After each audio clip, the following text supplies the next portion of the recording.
There are three basic principles, and please feel free to ask questions at any time during this discussion. There are three basic principles that I would like to discuss with you initially, just briefly. The first one is this quality of humility. Humility, if I can define it, is the desire, what I would call the passionate desire, to feel and experience every single emotion that is within you without projecting or damaging other people with the emotion that you're actually experiencing. The passionate desire to see yourself as you truly are. Does that sound clear as to what humility is? In other words, we don't want to falsify who we are, neither to ourselves or to another, or, and this is impossible, but often many people attempt to do it, we often try to falsify ourselves to God as well. And unfortunately, many of us don't yet realise that God sees everything and He sees exactly what we are. But if we are humble, we are able to come to see ourselves as God sees us, warts and all. So all of the flaws and everything else, we're truly open to feeling and seeing. Now, humility is a primary requirement if you wish to connect to God. Without humility, there can be no further development. So this quality of humility is one of the most important personal qualities that you can develop yourself. And with humility, you don't really need to develop it with anybody else or through anybody else.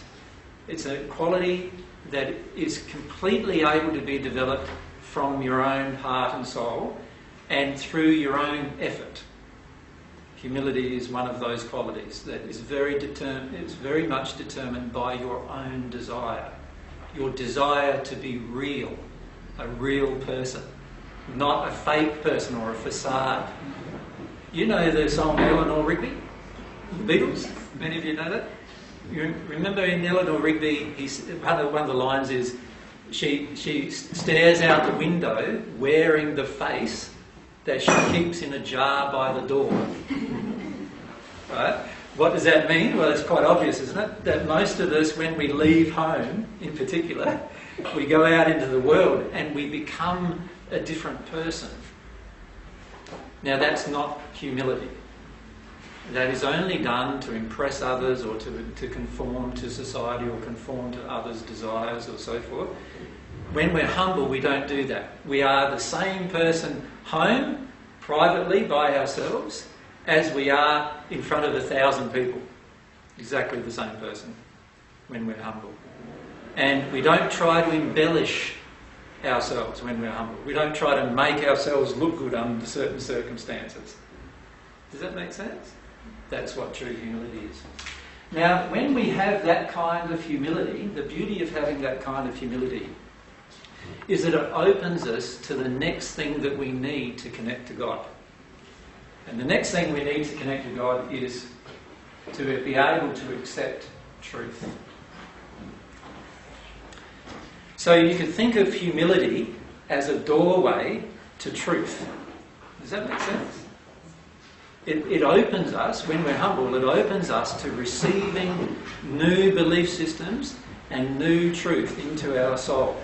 It opens us in ways that we're incapable of opening using any other technique or any other so-called spiritual development.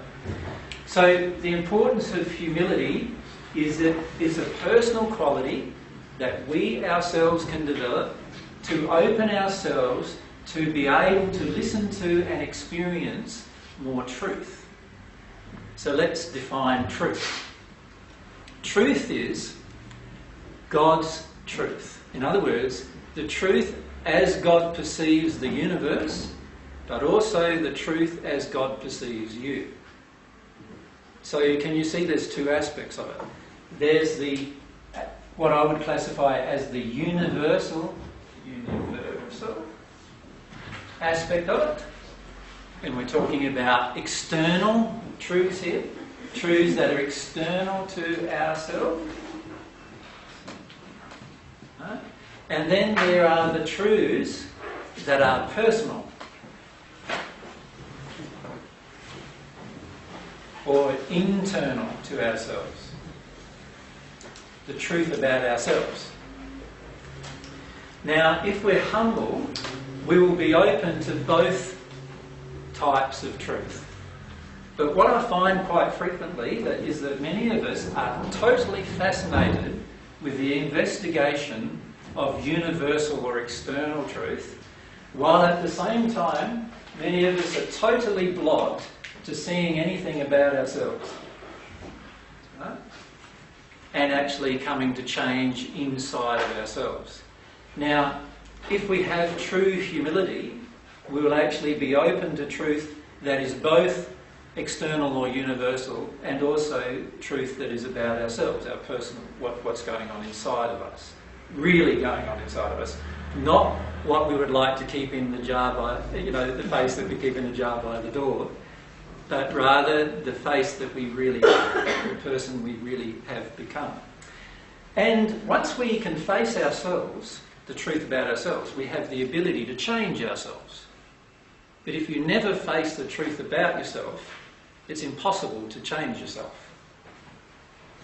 That makes sense, doesn't it? It's a bit like a lady who stands in front of a mirror deciding to put some makeup on and not being able to see the reflection coming from the mirror. Right? If we can't see the reflection coming from the mirror, it's like it's in a dark room, and she starts putting on the makeup, there could be quite a bit of makeup placed in areas that are going to make her look quite worse than she actually appears. If you can see the reflection you're beginning with, then at least when you make changes, you have the ability to make changes in the right areas. But if you can't see yourself truthfully when you begin, then it's impossible to actually make changes in areas that are going to cause you to grow. So it is very, very important that personal truth is engaged. It's also important that universal truth is engaged, because it's no good trying to think something is true when, from God's perspective, it's totally different to what you believe. Right?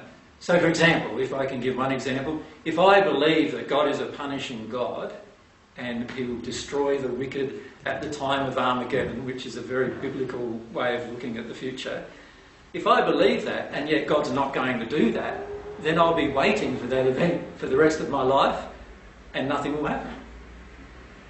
And that's pointless, isn't it? To wait for something that will never happen. You want to know the truth and prepare for the events that are going to happen, events that are truthful. So for that reason, it's very important too to understand the universal external truth. But for the majority of people, they love that. They love the investigation and discovery of universal external truth. They enjoy the process of listening to people, investigating new thought, new ideas and everything else. But as soon as that person tells them something about themselves that they don't want to hear, what do? Just wipe that off. It's immediately dismissed, generally. And this is where, if we're not open to personal or internal truth, we can actually stop completely our own progression spiritually. We can stop all spiritual progression by not being open to this internal truth.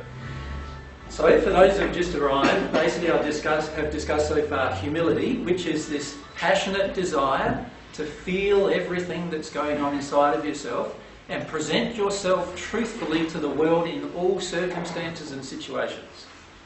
There are no hidden agendas inside of you or hidden aspects of you in what you present to others. When you're humble like that, you are totally open to receiving truth. And when you're totally open to receiving truth, you can actually receive external truth and internal truth. In other words, you can receive truth about the universe and how the universe is created, how it functions, how all the laws work of the universe and so forth. But you're also capable, emotionally capable, of receiving the internal truth without having resistance to it, without getting angry and upset and disappointed with internal truth. In other words, you're capable of receiving truth from others about yourselves, about your personality, your nature, your characteristics, whether they are so-called good or pleasant to be around, or bad or unpleasant to be around. You're still as open to receiving the truth about that. Now, if we have this humble state and we're open to the truth in that manner, now we're capable of receiving something unique, and that is God's love. The reception of God's love. Now, I'm not stating here that God doesn't love you if you don't do those things. What I'm saying is you will not feel God's love enter you unless you do these things. There's a big difference between those two states. You see, the reality is that God loves all of us all the time with an unending, passionate love. The problem we have is that the majority of us do not feel it every single minute or hour of the day. Right? And if we did, we would become what I call it one with God. In other words, unable to actually live away from all of God's laws and principles. We have an understanding of the universe automatically in that place. The complete universe, all of the laws. We have a detailed understanding of everything going on in the universe around us and also going on inside of ourselves. Now, to get to that point, we have to receive divine love. Now, God's love is there, ready to be given to us. The problem is, it's impossible to receive unless we're totally humble and totally open to truth. Does that make sense to everyone? Has everyone got any questions at this point? Because there's something more I'd like to say about how that looks in terms of our soul and how it enters our soul.